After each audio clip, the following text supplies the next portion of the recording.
We're back and you're watching News Channel 3 Live at 9. These days, women are driving literally the trends when it comes to buying a new car. Ladies, we buy more than half the cars sold in the U.S. and we're holding the purse strings on more than 3/4 of all vehicle purchases. Question for you here, so what do women do differently or need to do differently when negotiating on the car lot? Terri Murphy, you know her, you love her with Terri Murphy Communications, is here.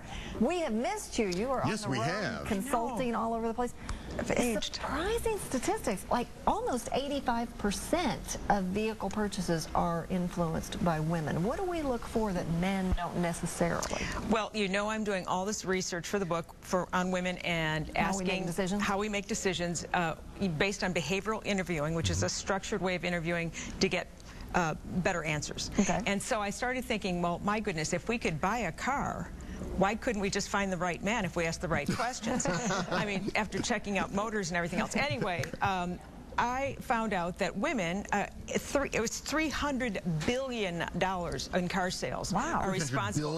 Billion with a B. Yeah. Yes. I mean, I knew we spent that much on makeup. Yeah, really. Yeah. Do we, especially as we age, more every year. Do we ask different questions than maybe an Alex would ask? And let me just tell you, this is not better than, it's just different from. And when we understand how people think that's harnessing the power of communication, we get better answers. Women, as an example, are less interested in the motor and that kind of thing. They're looking at how safe is it. There's a staggering, 78% of women, especially in Gen X, Gen Y, will ask for a pre-inspection, where less than 42% of the men in that same will ask. And so they're looking for safety, reliability. Of course, they want comfort. Right. But they're asking more. They're more pragmatic about how they ask questions, which surprised me because we don't do that in other areas. So Terri, with that in mind, are those differences interesting? Are those differences a good thing or a bad thing, or how do you kind of perceive it? I think it's interesting on two fronts. Number one is if I was working to sell a car, you have to understand where the core value and preference is, not only for the generation but for the gender. Right. And the other thing that was really interesting to me is that how they made their decisions. Number one is saying price is not an issue. Just saying that's not one of the parameters. Is reputation of the dealership, reputation of the model and the style, and the safety records. They are more likely to make sure there's a pre-inspection, especially with the latest trend on buying pre-owned vehicles, which they call certified pre-owned CPOs. And that's way up, I'm That went up 35%. So it sounds like women pretty much have it going on with regard to knowing what questions to ask. Right. And any tips on, do we still get a little intimidated? Well, there is that in the dealerships have really stepped up. That used to be kind of a intimidating, it's stereotypical.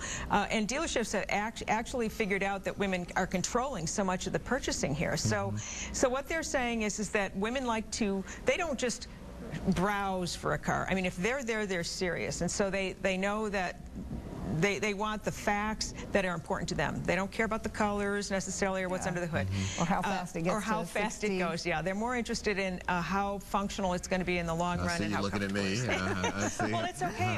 Men are less interested in that. Salesmen or salespeople? Yes. Sounds like there should be. Well, actually, I think your dealerships have figured that out as well. There are more women. They actually are more interested in having a listener. Because women, as you know, when we did the 1-minute negotiator on negotiating, women will sometimes not ask.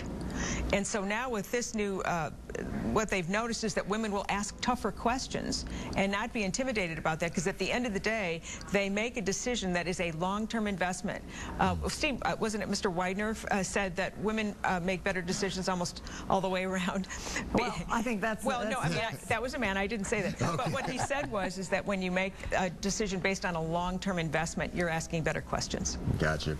All right. Terri, always good to have you. Thank you. All right. We will link to Terri's website so you can get all the information. Okay. We'll be right back.